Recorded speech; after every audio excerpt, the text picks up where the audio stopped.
Facebook content monetization হয়তো অনেকে পেয়েছেন, বাট ইনকাম কিন্তু ততটা করতে পারছেন না, কারণ ইনকাম কিন্তু খুবই কম। কন্টেন্ট মনিটাইজেশন ইনকামকে কীভাবে আপনি সর্বোচ্চ লেভেলে নিয়ে যাবেন সেই বিষয়টাই আজকের এই ভিডিওতে দেখাবো। দেখুন, ফেসবুক থেকে নিজে একটা সাজেস্ট করেছে যে আপনি কীভাবে কী কাজ করলে আপনার ইনকামটাকে আপনি বাড়াতে পারবেন, অর্থাৎ ভালো পর্যায়ে নিয়ে যেতে পারবেন। নর্মালি শুধু ভিডিও আপলোড করলে কিন্তু আপনি ইনকাম বাড়াতে পারবেন না। ইনকাম বাড়ানোর জন্য কিন্তু ফেসবুকের যে সমস্ত নিয়ম রয়েছে, ফেসবুকের যে সমস্ত টিপস রয়েছে, সেই টিপসগুলো কিন্তু ফলো করতে হবে, তাহলে হয়তো আপনার ইনকামটা বাড়বে। দেখুন, এখানে কন্টেন্ট মনিটাইজেশন সেকশন থেকে আমি আর্নিংয়ের এই সেকশনটার মধ্যে চলে আসলাম। ইউর ফেজ আর্নিং পটেনশিয়াল, কীভাবে আমার ফেজের আর্নিংসটাকে আমি সম্ভাবনাময় করে তুলবো, আরও বাড়াবো। ভেরি গুড পর্যায়ে আছে। See what you can below to improve. Audience engagement, দেখুন অডিয়েন্স যে এনগেজমেন্ট, এটার ওপরে কিন্তু ফেসবুক সবচেয়ে বেশি গুরুত্ব দিয়েছেন। ইনকামটা হচ্ছে মূলত এনগেজমেন্টের ওপর। কি বলছে দেখুন, what is audience engagement, how active your audience is with your content through actions including reaction, comments, shares and click on your পোস্টে লাইক, কমেন্ট, শেয়ার এবং ক্লিক করতেছে কেমন, এটার উপরে বেস করে তারা কিন্তু একটা ইনকাম দিচ্ছে আপনাকে। How do I improve my audience engagement, কীভাবে আমি আমার অডিয়েন্সের এনগেজমেন্টটাকে বাড়াবো, এটা ফেসবুক এখানে একটা টিপস দিয়েছেন। কী টিপস দিয়েছেন দেখুন, try to create content that your audience finds helpful, entertaining, inspiring on valuable. Encourage your audience to share, comments and on and reacts to your content. You can also respond to comment on your post. Authentic interaction, খুবই গুরুত্বপূর্ণ কথা। Facebook নিজে বলে দিচ্ছেন যে আপনি এমন content create করেন যে কন্টেন্টগুলো মানুষকে ইন্সপায়ারিং করে, ভ্যালু থাকে, এন্টারটেনিং থাকে, এবং আপনার কন্টেন্টকে শেয়ার করার জন্য, কমেন্টস করার জন্য আপনি অডিয়েন্সকে হিন্টস দেন, অডিয়েন্সকে বলেন। এই কথাটা কিন্তু বলে দিচ্ছে ফেসবুকে। রেসপন্ড করেন এবং কমেন্টে রেসপন্ড করেন, তাহলে এনগেজমেন্ট বাড়বে। এটা হচ্ছে গুরুত্বপূর্ণ কথা। অর্থাৎ আপনি আপনার ভিডিওতে বলতে পারেন যে ভিডিওটাকে শেয়ার করে দিন, ভিডিওটাকে কমেন্টস করুন, অথবা কেউ কমেন্টস করলে সেটা রিপ্লাই করুন কমেন্টস ম্যানেজারের মাধ্যমে, তাহলে কিন্তু এনগেজমেন্টটা কিন্তু বাড়বে। এখানে দেখুন অডিয়েন্স এনগেজমেন্ট, এটা কিন্তু গুড পর্যায়ে রয়েছে, কিন্তু এটা যদি আরেকটু লাইন বাড়ে তাহলে কিন্তু এটা ভেরি গুড বা এক্সিলেন্ট পর্যায়ে যাবে। এক্সিলেন্ট পর্যায়ে কিন্তু আপনাকে নিয়ে আসতে হবে, এটা একটা ফ্যাক্টর। দ্বিতীয় নাম্বার কি বলছে দেখুন ভিডিওটা শেষ পর্যন্ত দেখার চেষ্টা করুন, গুরুত্বপূর্ণ কী পয়েন্ট কিন্তু আছে, কীভাবে আর্নিংসটাকে বাড়াবেন। এবং চ্যানেলে নতুন এসে থাকলে একটা সাবস্ক্রাইব করে দেওয়ার জন্য কিন্তু রিকোয়েস্ট রইল। এই ধরনের নিত্য নতুন ভিডিও আরও সামনে কিন্তু পাবেন ইনশাল্লাহ। তো চলুন পরবর্তী অংশে চলে যাই। কন্টেন্ট অরিজিনালিটি, এটা আমার এক্সিলেন্ট আছে। এখানে দেখুন অরিজিনাল কন্টেন্ট সম্বন্ধে কী বলছে। 100% of your content process originality check করার জন্য বলছে যে 100% আছে কিনা content originality. What is content originality, how unique your content is and whether it's produced by same person or production company that is post it. How do I maintain my content originality, কীভাবে আমি আমার কন্টেন্টকে originality করে তুলব।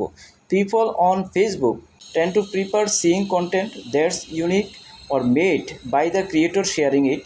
অর্থাৎ নিজের content তৈরি করতে বলছে, যেটা আমরা সচরাচর অরিজিনাল হিসেবে ধরি।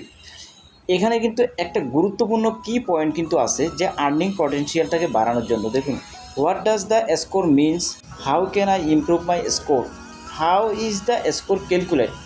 Score are measured by 4 key factors including content originality, audience engagement, global reach and trust. Global reach, এই কথাটা কিন্তু গুরুত্বপূর্ণ। অর্থাৎ গ্লোবাল রিচ বলতে, যদি আপনি আপনার কন্টেন্টকে বাংলাদেশ ছাড়াও অন্যান্য দেশ থেকে মানুষকে দেখাতে পারেন, তাহলে কিন্তু আপনার যে আর্নিং পটেনশিয়াল সেটা কিন্তু বাড়াতে পারবেন।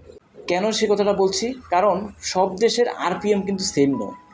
বাংলাদেশে যেমন এত ভিউজে এত সেন্ট দিবে, এত এনগেজমেন্টে এত সেন্ট দিবে, অন্যান্য রাষ্ট্রে কিন্তু এটা নয়। অন্যান্য রাষ্ট্র থেকে যদি আপনার ভিডিওগুলো কেউ দেখে, আপনার কন্টেন্টগুলো কেউ দেখে, তাহলে বাংলাদেশ থেকেও কিন্তু আর্নিং কিন্তু আপনি করতে পারবেন। তাই আপনার কন্টেন্টকে গ্লোবালি রিচ করার জন্য কিন্তু আপনাকে ট্রাই করতে হবে। এটা হলো মেইন এবং কি পয়েন্ট।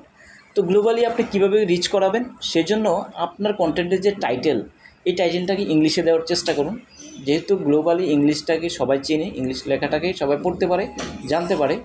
এবং আপনার কন্টেন্টের মধ্যে এমন কিছু হিন্টস দিবেন, যে হিন্টসগুলো হচ্ছে যে ক্লোজ ক্যাপশন যে অপশানটা আছে, ক্লোজ ক্যাপশন বলতে এটা বোঝাচ্ছি আপনি কথা বলবেন, সেটা ইংলিশে উঠবে, সেটা ইংলিশে স্ক্রল আকারে উঠবে। যদি আপনি আপনার কন্টেন্টে ক্লোজ ক্যাপশনটা দিয়ে দেন, তাহলে যে কোনো রাষ্ট্র থেকে যদি আপনার ভিডিওসটা কেউ দেখে, তখন কিন্তু সেই ভাষায় কনভার্টেড হয়ে কিন্তু ভিডিওটা দেখবে। তার কারণে সবাই বুঝতে পারবে এবং আপনার যে আর্নিং পটেনশিয়াল সেটা কিন্তু বেড়ে যাবে। এবং ট্রাস্টের ক্ষেত্রে মূলত ফেসবুকে বলছে যে আপনার যারা অডিয়েন্স আছে এবং your contribution matters, sharing your unique content makes Facebook a more exciting place to build community. The more you continue to follow our guidelines, the more likely you are increase our earnings rate. How to level up? Keep this in mind as you create level up to the trusted. Play by the rules, create more original high quality content, think about your audience. বলছে high quality content create করার জন্য বলছে। এই যে high quality content, এটা নিয়ে কিন্তু একটা ভিডিও তৈরি করেছিলাম যে হাই কোয়ালিটি কন্টেন্ট কীভাবে ক্রিয়েট করবেন।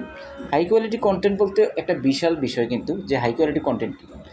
দেখুন, আমি যে কন্টেন্টটা তৈরি করতেছি এখানে আমাকে ফোকাসটা কিন্তু ভালো আসতেছে এবং এই কন্টেন্ট থেকে আপনি কিছু একটা শিখতে পারতেছেন এবং কি কন্টেন্টের যে অ্যাসপেক্ট রেশিও আছে সেটাও কিন্তু ঠিক আছে। ফেসবুক উপযোগী করে অ্যাসপেক্ট রেশিও আপনি নির্ধারণ করবেন। কন্টেন্টের মধ্যে আপনার অডিয়েন্সের যেটা চাচ্ছে সেটা দিবেন, ইনফরমেটিভ তথ্য দেওয়ার চেষ্টা করবেন অথবা আনন্দ বিনোদন দেওয়ার চেষ্টা করবেন। কন্টেন্টের মধ্যে আপনি হয়তো ভিডিও ক্লিপস ব্যবহার করবেন না, যেগুলোকে মিমস বলা হয় ওগুলো ব্যবহার করবেন না। এবং কন্টেন্টের মধ্যে আপনি চাইবেন যে 100% কীভাবে আপনার কন্টেন্টটা অর্গানিক থাকে সেই জিনিসটা ফুটিয়ে তুলবেন। একটা কন্টেন্ট তখনই হাই কোয়ালিটি হবে যখন একটা কন্টেন্টের মধ্যে ইনফরমেশান ঠিকঠাকভাবে থাকবে, একটা কন্টেন্টের যখন অ্যাসপেক্ট রেশিও ঠিকঠাকভাবে থাকবে, একটা কন্টেন্টের যখন ভিডিও রেজুলেশনটা সুন্দরভাবে থাকবে, কন্টেন্টের মধ্যে যদি অ্যাভারেজ ভিউ ডিউরেশন ঠিক থাকে, লাইক কমেন্ট এনগেজমেন্ট সব কিছু ঠিক থাকে, তখনই একটা কন্টেন্টকে ফেসবুক কিন্তু হাই কোয়ালিটি কন্টেন্ট হিসেবে ধরা হয়। আর ওই হাই কোয়ালিটি কন্টেন্ট যদি বানাতে পারেন তাহলে কিন্তু আপনার যে আর্নিং পটেনশিয়াল সেটাকে বাড়াতে পারবেন। দেখুন, এগুলো কিন্তু আমার কোনো কথা নয়, এগুলো কিন্তু ফেসবুক নিজে সাজেস্ট করেছেন যে এইভাবে আপনি আপনার আর্নিংসটাকে সর্বোচ্চ লেভেলে নিয়ে যেতে পারেন। ইউটিউবের ক্ষেত্রেও সেম। ইউটিউবে যখন কেউ ভিডিও আপলোড করে, যদি তার টাইটেলটাকে ইংলিশে দেওয়ার চেষ্টা করে, অন্যান্য রাষ্ট্র থেকে যেখানে আরপিএমটা বেশি ওই রাষ্ট্র থেকে যদি অডিয়েন্স এখানে আসে দেখে তাহলে কিন্তু ইনকামটা বেশি হয়, ইনকাম বাড়ানো কিন্তু যায় এইভাবে। এখন যে সমস্ত কথাগুলো আমি বললাম এই সমস্ত কথাগুলো মেনে এবং এইভাবে যদি কাজ করেন তাহলে আপনার আর্নিংসটা কিন্তু বাড়াতে পারবেন। আপনার আর্নিংসটা বাড়ানোর জন্য এভাবেই কিন্তু আপনাকে কাজ করতে হবে। তো বন্ধুরা, ভিডিওটি শেষ পর্যন্ত দেখার জন্য অসংখ্য ধন্যবাদ। যদি চ্যানেলে নতুন এসে থাকেন আবারও রিকোয়েস্ট থাকবে চ্যানেলটাকে একটু সাবস্ক্রাইব করে দেওয়ার জন্য। ভালো থাকুন, সুস্থ থাকুন, দেখা হবে নেক্সট ভিডিওতে। আল্লাহ হাফেজ।